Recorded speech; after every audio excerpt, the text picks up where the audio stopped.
Hey guys, Red02 here. Today we're going to do a detailed how-to video on how to lock a Roper 633A. Most commonly found in like the Sears Suburbans or the Craftsman GT line. They're a 3-speed high and low. Some of them came without the high-low option. They were just a 3-speed with reverse. But this one is a high-low option, and it came out of this Sears for Jonathan. I'm going to show you how to lock it. I got a little bit ahead of myself. The first thing you need to do is you need to get your axle hubs off. They can be quite a pain, like this one was. It was seized on, so I had to hit it with the torch for a good couple minutes to pop this hub off. Once you get both axle hubs off, you want to go ahead and clean up this transaxle pretty thoroughly, whether you pressure wash it or with a hose and a brush. But you want to go ahead and clean it, because if you don't, there's a good possibility whenever you split these two cases that you're going to get dirt on the inside of your case halves. And if that happens, there's a good possibility that you're going to have premature wear with the dirt getting inside the bearings or in the mating surfaces. So I went ahead and skipped those, but I had to do that before I popped this case apart. So let's continue. You can see the contraption I got going on to drain this stupid thing. The drain plug would not come out, so I had to hang it and try and drain it from the fill plug. Now that you went ahead and got all the oil drained, you have to get your brake mechanism off.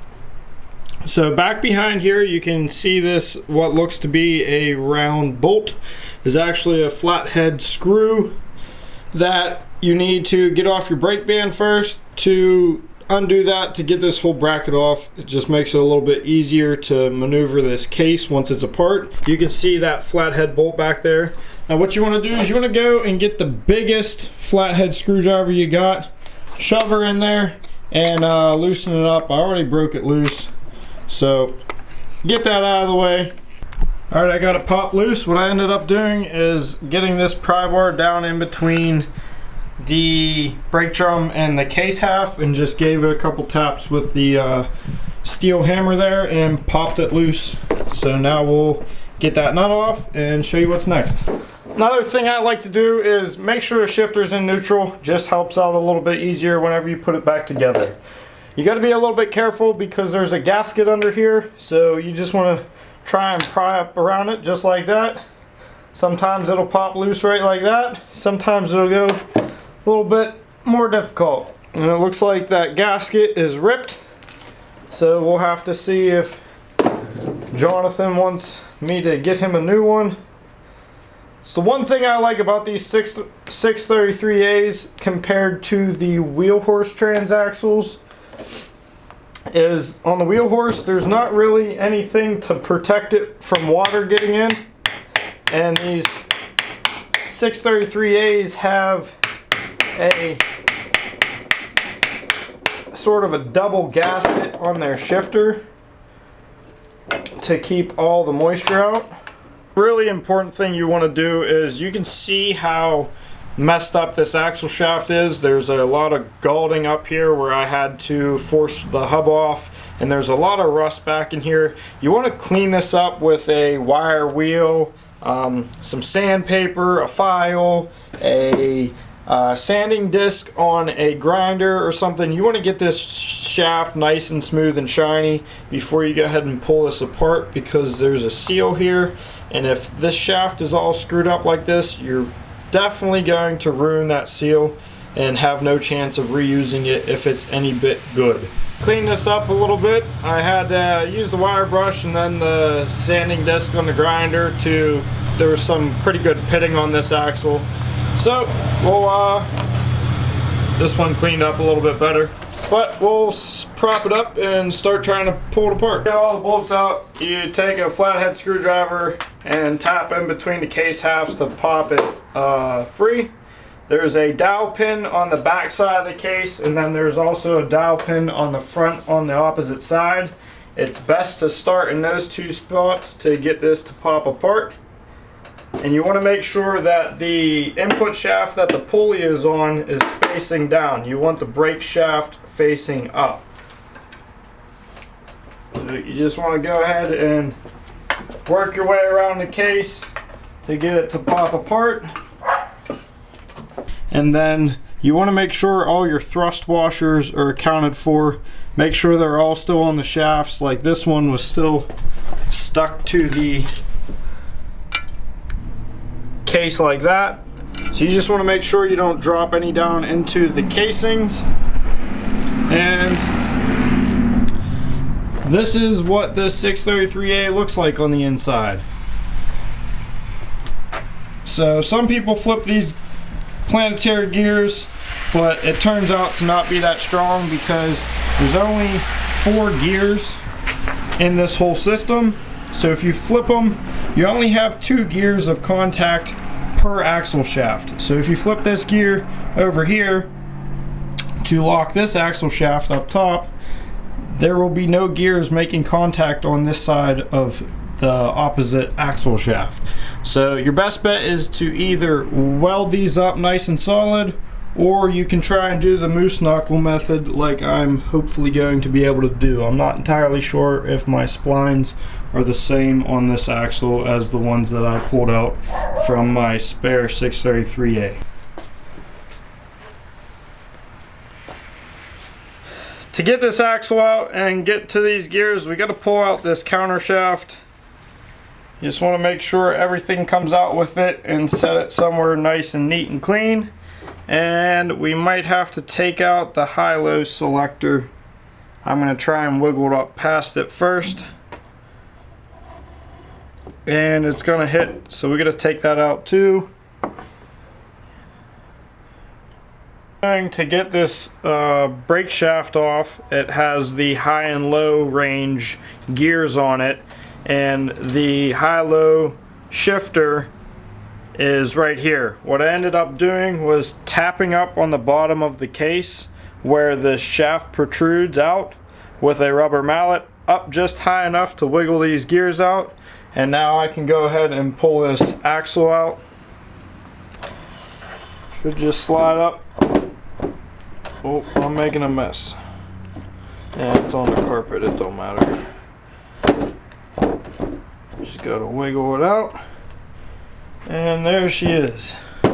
Unfortunately, we can't do the moose knuckle method, and the moose knuckle method is you take an extra axle shaft gear and you put it in between the 2 existing gears and it locks everything in together.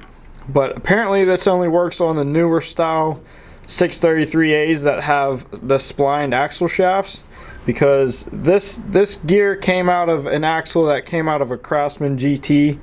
This axle that I'm locking is out of an old Sears Suburban, and I don't know if you can tell down in there, but the axle gear is welded to the axle shaft and there is no splines. What I'll do is I'll spray this full of brake clean it all up nice and good, take it to work tomorrow. I'll weld this up nice and solid, and then we'll slap her all back together. This is how these differentials come out. This is loosely in there just to give you guys a reference point. I'm going to blow it apart and show you what I did on the inside. But as you can see, all you do is get a nice heavy weld on these 2 gears. If you don't ever plan on taking this apart or anything like that, you can go ahead and weld to this outer plate to these gears also. You just got to grind them up and clean them, but that is not necessary at all. And I'll flip this around, and I did the same thing on this side.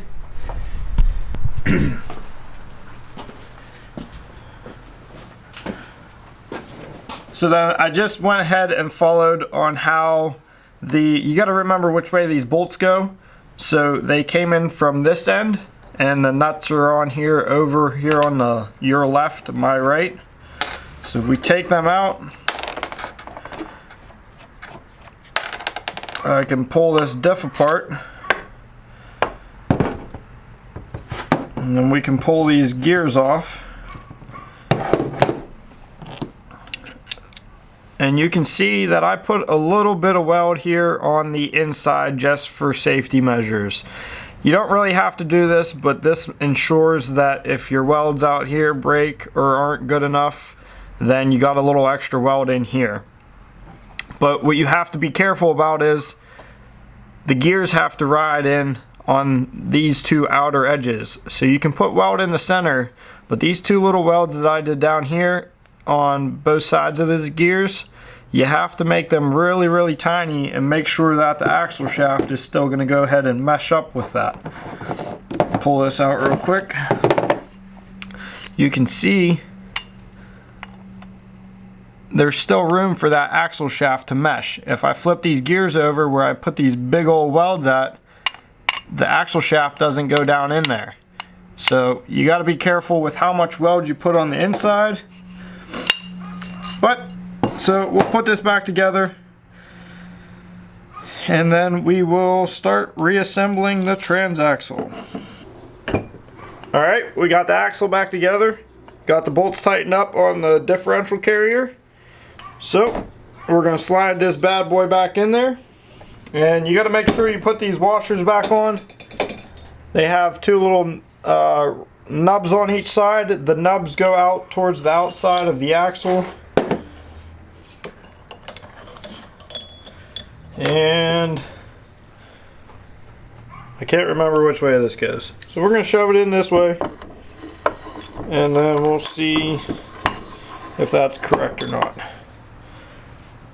And then once you get the axle in there, I got to put this high and low range gear back in there. You got to get the shift fork in between these two gears. And now I got to get the rubber hammer and try and tap this back down in.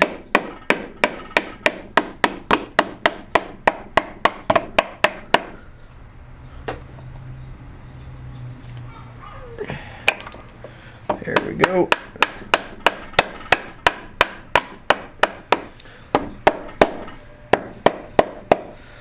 All right, that's seated.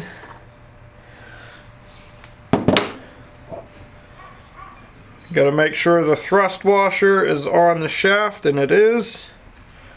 And we'll go ahead and sneak this one down in there. And there she goes. Now we'll put some RTV around here and get this other case half on. So I've got an ever so slightly bead of RTV black silicone sealer around the perimeter of the case half. Went ahead and cleaned up the other case half pretty darn good. And unlike the wheel horse transaxles, the 633A needs to have a gasket installed in between the case halves to give the correct backlash in between the shafts. Sometimes if you don't have the gasket in there, it will actually clamp down on all these shafts and it will bind up and not work properly.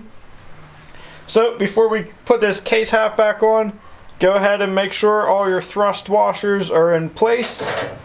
So we are going to go ahead and put this upper case half on. Make sure you're using a rubber mallet so that way you don't crack the case halves. But we'll go ahead and put all of our bolts back in. I'm just going to loosely tighten them up for now. And then once I hand tighten them, I'll make sure everything spins freely. Wait about 20 minutes, torque down the bolts, and then start installing the shifter. The shifter boot from the spare 633A that I took the axle gears out to attempt to moose knuckle this transaxle was good. The original one from here was all torn up, so that should help out.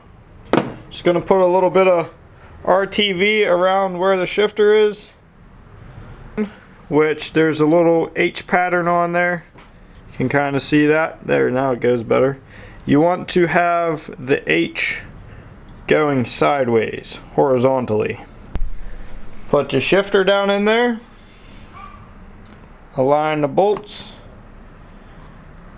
right like that. Another one down in the books this is locked, ready to go back in the tractor. Previously, we did the wheel horse transaxle, and now we did the Roper 633A. Hopefully this was a detailed enough video to get you guys to lock your axles with no issues. And stay tuned, because next we're going to do a Peerless 2300. That's the 4-speed H pattern shift style with the 1-inch axles and the cast iron housing. So stay tuned for that. Hopefully I'm going to have that one out in a month or month and a half. But hopefully this helps, and we'll catch you on the next one.